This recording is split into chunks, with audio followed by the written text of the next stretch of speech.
गुजारिश है तमाम देखने वालों से, जो भी चैनल वीडियो पर फर्स्ट टाइम आए हैं काइंडली इसको सब्सक्राइब करें और बेल आइकन जरूर दबाएं ताकि उन्हें आने वाली वीडियो का नोटिफिकेशन मिले।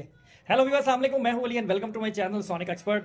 इस वक्त तकरीबन 7:15 बजे का टाइम है शाम के, और जो गोल्ड की मार्केट है वो काफ़ी ज़्यादा क्रैश कर गई है। कह लें सुबह से लेकर अब तक तकरीबन 3,000 रुपये तोला मजीद जो है वो सोना सस्ता हो चुका है। अगर हम इस वक्त आलमी मंडी के रेट पे नजर डालें तो वो $2633 1 ट्रो आउंस पर आ चुकी है, जबकि $2650 1 ट्रो आउंस का जो है वो ऐसा बताया गया था कि यहाँ तक आएगी। लेकिन अभी जो करंट हमारे पास खबर है उसके हिसाब से ये 2600 के करीब जा सकती है, 2620 2610 ये क्लोजिंग पे इतना मिनिमम नीचे जा सकती है, जिससे सोने की कीमत में मजीद 2 से 2,500 रुपये तोले का फ़र्क जो है वो देखने में कमी की तरफ आ सकता है।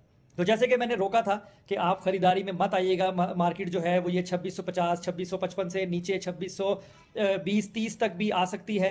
तो जो मार्केट है वो इस वक्त काफ़ी नीचे आ गई है और मज़ीद ज़्यादा नीचे जाने के इम्कानात जो हैं वो इसके हैं। तो अगर हम रेट पे नज़र डालें, इस वक्त जो खालिस सोने का 24 कैरेट का रेट कैलकुलेट किया जा रहा है ना, जो कि सुबह 2,82,000 रुपये फी तोला के प्लस माइनस में था, वो इस वक्त 2,79,200 रुपीज़ पर तोला है, जो पीस का रेट है 24 कैरेट।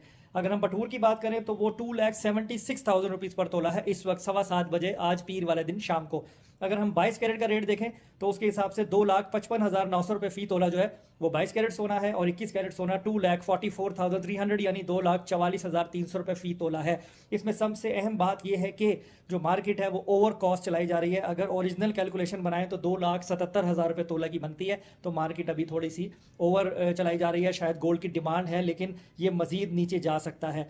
और इसके अलावा क्लोजिंग पे क्या लेता है कोशिश करूंगा कम्युनिटी पोस्ट पे आप लोगों को अपडेट रखूं, लेकिन फिलहाल अभी न्यूज़ मजीद नीचे जाने की है कि ये $2620 या $2600 तक भी जा सकती है। तो एहतियात करें, अगर खरीदारी में आना चाहते हैं तो देखभाल कर मैक्सिमम डिप के ऊपर बाइंग करें, और जिन्होंने ऊपर की रेटों में खरीदारी की हुई है वो परेशान ना हो। देखिए मैंने पहले भी कहा था बाउंस बैक होता ज़रूर है, आपको टाइम ज़रूर मिलेगा या तो सेफ जोन में निकलने का या अपनी जो है वो प्रॉफिट को उसमें से निकालने का। तो इसलिए पैनिक होकर सोना बेचना शुरू नहीं कर देना, देखें क्या सूरत हाल रहती है, आगे जो है वो मामला बेहतर हो जाएंगे। तो आज की वीडियो में इतना ही, अपना बहुत ख्याल रखें, मुझे दुआ में याद रखें। इंशाल्लाह नेक्स्ट वीडियो में मुलाकात होती है। अल्लाह हाफिज़।